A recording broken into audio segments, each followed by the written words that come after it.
नमस्कार, बहुत बहुत स्वागत है आपका। चीन भारत ही नहीं बल्कि अपने हर पड़ोसी देश को लगातार परेशान कर रहा है, उनकी जमीनों पर अपना दावा बता रहा है। भारत की तरफ भी उसने ये दावा ठोका था, लेकिन भारत ने मुंहतोड़ जवाब देकर वापस खदेड़ा है। इसके अलावा नेपाल की तरफ भी उसकी यही कोशिश थी। इसके बाद भूटान में डोकलम का जो इलाका है, वहां पर भी जो ट्रायंगुलर लैंड है, उस पर भी उसने यही करने की कोशिश की थी। अब उसका जो अगला कदम है वो म्यांमार की तरफ बढ़ चला है। म्यांमार यानी जहां उसके राजनीतिक संबंध भी कोई बहुत ज़्यादा खराब नहीं है। वहां की जो राष्ट्राध्यक्ष हैं आंग सान सू की, वो भी लगातार चीन के साथ बातचीत में मौजूद रहती हैं। हालांकि वो पढ़ी भारत में ही हैं, उनके भारत से भी बहुत अच्छे संबंध रहे हैं, लेकिन इन सारी चीज़ों के बीच उनका जो रिश्ता है बीते कुछ समय में वो चीन से बहुत ज़्यादा गहराया है।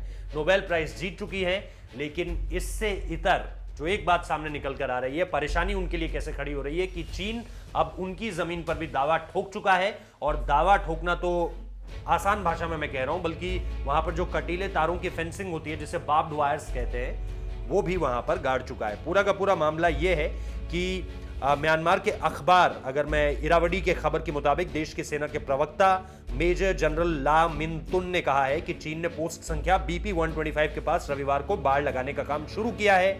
चीन ने कोरोना वायरस के खतरे को देखते हुए इन दिनों म्यांमार से लगती सीमा पर अवैध घुसपैठ के खिलाफ अभियान छेड़ रखा है। उन्होंने यह भी कहा कि स्थानीय बटालियन ने चीनी पक्ष को आपत्ति पत्र भेजा है और 1961 में हुई सीमा संधि के आधार पर यह आपत्ति जताई है।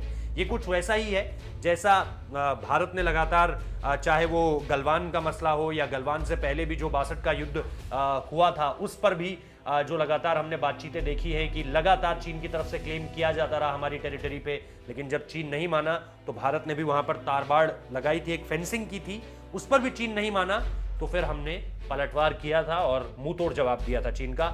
1967 भी सबको याद है कि नाथुला में जो हमने चीन को पटकनी दी थी, वो भी इसी मसले का एक अगला हिस्सा था। तो अब चीन न सिर्फ भूटान, न सिर्फ नेपाल, न सिर्फ भारत, बल्कि म्यांमार तक अपने पांव पसार रहा है। श्रीलंका से भी उसकी बातचीत लगातार चल रही है हम्बन टोटा को लेकर, और इसके साथ साथ पाकिस्तान को तो वो अपने अधीन कर्ज में दबाकर कर ही चुका है।